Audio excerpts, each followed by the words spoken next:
بسم اللہ الرحمن الرحیم۔ السلام علیکم۔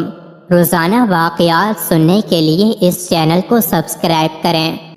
ایک مرتبہ نبی کریم صلی اللہ علیہ وآلہ وسلم مسجد نبوی میں تشریف فرما تھے اور اپنے اصحاب کو دین کی باتیں سکھلا رہے تھے اور ان کی تربیت و تزکیہ فرما رہے تھے۔ اس مجلس میں ایک نوخیز لڑکا بھی موجود تھا جس کا دل دولت ایمان سے مالا مال اور حکمت اسلامی سے لبریز تھا۔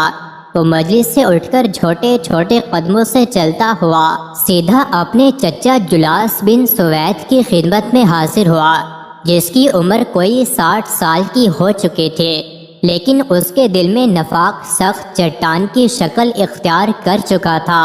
وہ دیگر مسلمانوں کے ساتھ مل کر رسول اللہ صلی اللہ علیہ وآلہ وسلم کی اقتداء میں 5 وقت نمازوں کی ادائیگی کرتا تھا، روزے رکھتا تھا اور خانہ کعبہ کی زیارت عمرہ بھی کرتا تھا، مگر اس کے باوجود وہ رسول اکرم صلی اللہ علیہ وآلہ وسلم اور آپ کی رسالت کو جھٹلاتا تھا۔ معصوم بچہ گویا ہوا، چچا جان، میں نے رسول اللہ صلی اللہ علیہ وآلہ وسلم کو قیامت کے بارے میں فرماتے ہوئے سنا تو مجھے ایسا لگا جیسے میں اپنی ان آنکھوں سے قیامت کو دیکھ رہا ہوں۔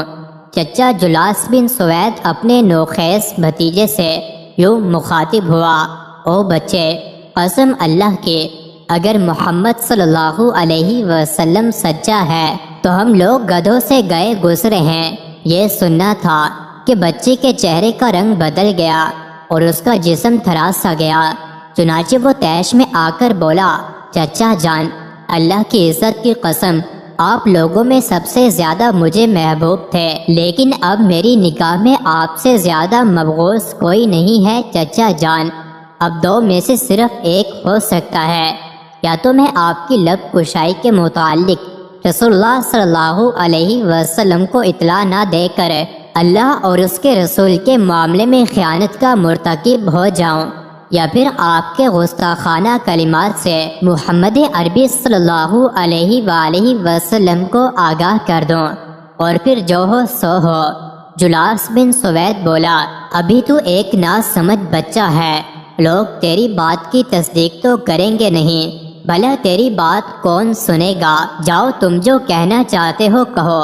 چھوٹا سا بچہ اپنے ننھے منھے قدموں سے چلتا ہوا بارگاہ رسالت میں حاضر ہوا اور رسول اکرم صلی اللہ علیہ وآلہ وسلم کے سامنے بیٹھ کر گویا ہوا، اے اللہ کے رسول، یہ جلاس بن سوید جو میرا چچا ہے، اللہ اور اس کے رسول کی شان میں گستاخی کر کے خیانت کا مرتکب ہوا ہے۔ میں پہلے اللہ کی بارگاہ میں اور پھر آپ کے سامنے اس سے بیزاری کا اعلان کرتا ہوں۔ پیارے آقا صلی اللہ علیہ وآلہ وسلم نے دریافت فرمایا، بچے تو یہ بتا، آخر اس نے کہا کیا ہے؟ بچے نے کہا، میرے چچا نے یہ گستاخ آخیز جملہ کہا ہے، اللہ کی قسم، اگر محمد صلی اللہ علیہ وسلم سچا ہے تو بلا شبہ ہم گدھوں سے بھی زیادہ برے اور گئے گزرے ہیں۔ چنانچہ رسول اللہ صلی اللہ علیہ وآلہ وسلم نے صحابہ کرام کو جمع فرمایا اور ان سے اس معاملے میں مشورہ طلب کیا۔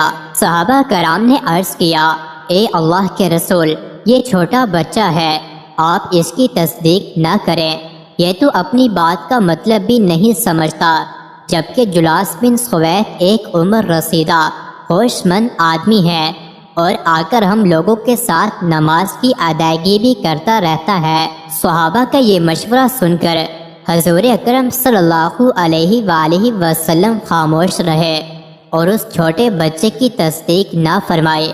جب اس معصوم بچے نے فیصلہ اپنے خلاف سنا تو اس کی آنکھوں سے آنسو بہہ کر موتیوں کی لڑی کی طرح اس کے سرخ رخساروں پر گرنے لگے اور اس کے جسم پر کپکپی طاری ہو گئے۔ اس نے انتہائی رنج و غم کے عالم میں آسمان کی طرف اپنی نظر اٹھائی اور اس ہستی کی طرف متوجہ ہو گیا اور یہ دعا کہ، اے پروردگار، اگر میں اپنی بات میں سچا ہوں تو مجھے سچا ثابت کر دے، اور اگر میں جھوٹا ہوں تو پھر میرا جھوٹ آشکار فرما دے۔ راوی کا بیان ہے کہ اللہ کی قسم، ابھی وہ بچہ اس مجلس سے رخصت بھی نہیں ہوا تھا اور مسجد کے اندر ہی بیٹھا تھا کہ حضرت جبرائیل علیہ السلام اس کی تصدیق کا پروانہ لے کر بارگاہ رسالت میں حاضر ہو گئے۔ یحلفون باللہ ما قالوا ولقد قالوا کلمۃ اللہ وکفروا بعد اسلامہم، یہ منافقین اللہ کی قسمیں کھاتے ہیں کہ انہوں نے کچھ نہیں کہا، حالانکہ انہوں نے یقیناً کلمہ کفر کہا اور وہ اپنے اسلام کو ظاہر کرنے کے بعد کافر ہو گئے۔ پھر رسول اللہ صلی اللہ علیہ وآلہ وسلم نے جلاس بن سوید کو بلا کر پوچھا تو وہ اپنی بات سے مکر گیا اور قسم کھا کر کہنے لگا کہ اس نے نبی کریم صلی اللہ علیہ وسلم کے خلاف کچھ بھی زبان درازی نہیں کی ہے۔ رحمت عالم صلی اللہ علیہ وآلہ وسلم نے اس سے فرمایا، اللہ تعالیٰ فرماتا ہے یہ منافقین اللہ کی قسمیں کھاتے ہیں کہ انہوں نے کچھ نہیں کہا، حالانکہ انہوں نے یقیناً کلمہ کفر کہا اور وہ اپنے اسلام کو ظاہر کرنے کے بعد کافر ہو گئے۔ اے جلاس، تم نے اللہ کے ساتھ کفر کیا ہے، اب تم اللہ تعالیٰ سے توبہ کرو، کیونکہ اسی پروردگار کا فرمان ہے فَإِن يَتُوبُوا يَكُ خَيْرٌ لَّهُمْ، سو اگر یہ اب بھی توبہ کر لیں تو ان کے لیے بہتر ہے۔ اس کے بعد رسول اکرم صلی اللہ علیہ وآلہ وسلم نے اس چھوٹے بچے کو اپنی خدمت میں بلا کر اس سے فرمایا، اس خوش نصیب بچے کو خوش آمدید جس کی تصدیق اس کے پروردگار نے 7 آسمانوں کے اوپر سے کر دی ہے۔ مزید ایسے ہی ویڈیوز کے لیے چینل کو ضرور سبسکرائب کریں۔